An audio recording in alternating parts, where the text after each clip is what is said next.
pupunta? Hindi ka papaligo. Ligo ka muna na.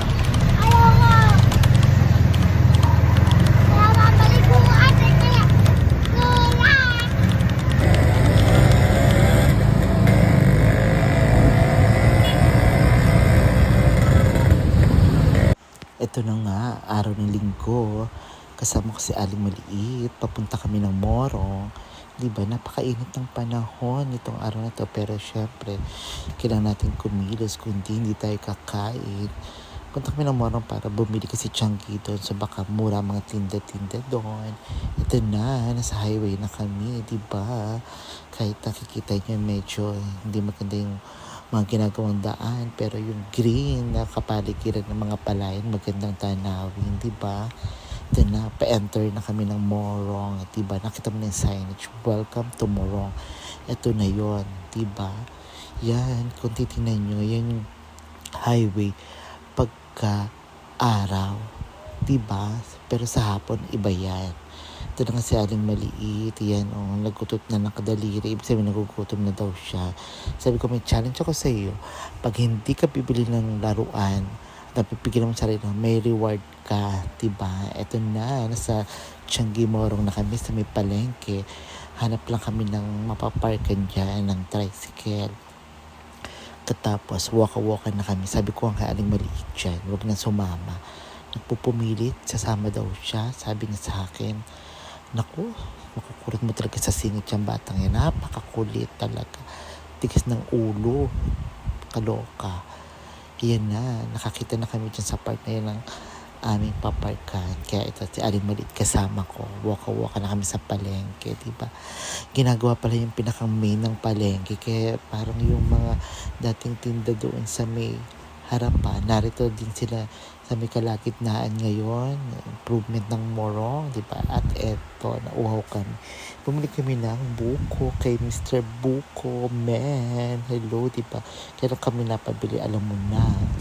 At eto na nga, napigilan ni Aling Maliit ang bumili ng laruan. Kaya ito, may reward siya, di ba? Good job, girl. Kain. Pagkatapos ng ano ko, ng tinapay ko. Eh, palaman nga. Aka na, tinapay, aka na. Eh, palaman nga yun.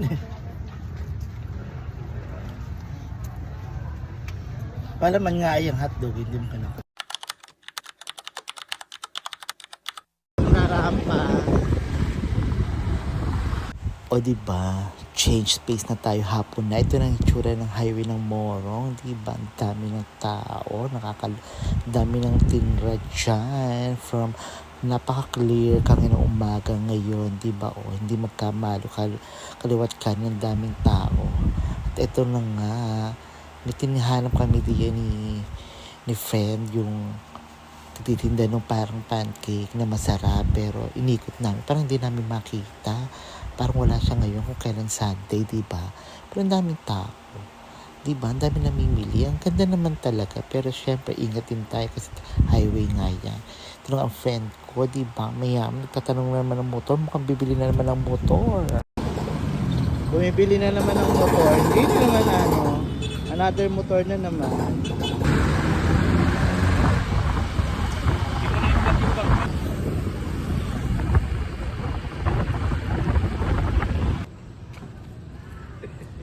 Maway ka, video yan. Ay.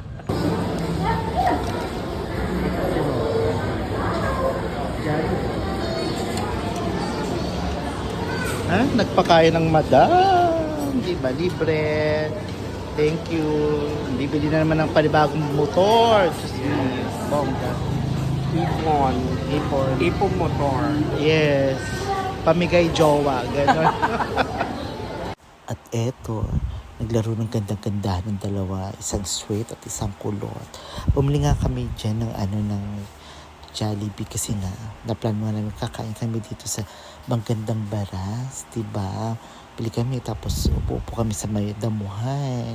Diba, picnic ang peg namin. Kaya ito, pupunta na kami doon sa Gandang Baras kung saan masarap mag-jogging, saan masarap pa masyal. Kaya na kami sa Magandang Baras. Kaya na. Wag na. Hindi kayo. Kaya lang, tubig pala, mataas ang water. Kaya yun, hindi kami nakapasok kasi mataas pala ang tubig. Pumasok pala sa kabuuan ng gandang baras yung tubig, medyo mataas. Kaya ito, dito kami sa may side, kumain dito sa may gutter dito. Pero ang bongga naman dito kasi nga, ganda ng sunset, diyan. May nakasabay pa kami dyan na kumakain na ibang diyan kasi hindi rin sila nakapasok kasi nga close nga. Diba ang daming tao nakaabang, daming sasakyan dumadaan pero bumabalik sila lahat kasi hindi nagpapapasok kasi close. Look at the sunset, ang ganda. Diba? Sa kabila ng hindi namin nakatuloy sa ganda ba, may maganda pa rin ako nakita doon. Ito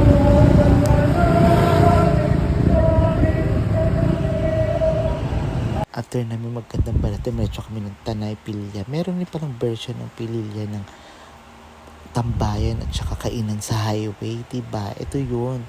Medyo mahaba din yung kanilang lineup ng mga pagkain pero sa kabilang sideline, unlike sa Morong, kabilaan pwede. Kasi medyo masikip yung daan dito sa Pililla. So pag nag-double na tindahan, so sobrahan ang traffic talaga, hindi na carry. Pero in fairness, marami rin mga nagtitinda at marami rin makakainan dyan, diba? Sa side sa kanila, diba? In fair, contest sa mga bayan, pagandahan sila. Good job yan kasi kanya-kanyang progress yan ng kanilang bayan. Okay, bongga yan. Laban lang dyan. Diba? Pero hindi na kami kumain dyan kasi nga kumain na kami kanina. So busog kami. Tumingin lang kami baka meron kami mga konti mga dessert sana. Kaya wala. Hindi naman namin peg yung uminom ng kape at baka hindi kami matulog. Alam mo na, mga nasa 40s na, diba?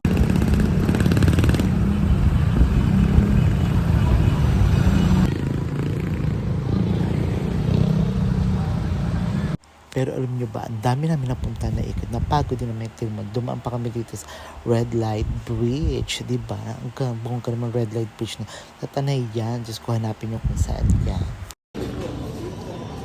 Nagutom ang preni ko after a long day. Grabe ang long day natin, friend. From Pililla to Sampaloc to very long ride. Kakagutom. Kano yung kinakain mo? 35 pesos binahog, di ba? Saka makakakita ngayon ng 35 pesos na binahog. Dito lang, only in Tanay. Dito lang yan, near simbahan ng Tanay. Ayan. Dito lang. Mura lang. Binahog. Napakasarap talagang gumala. Ang dami mong mapupuntahan. Magpapasalamat ka sa maganda mo mga nakikita, diba? Bye-bye!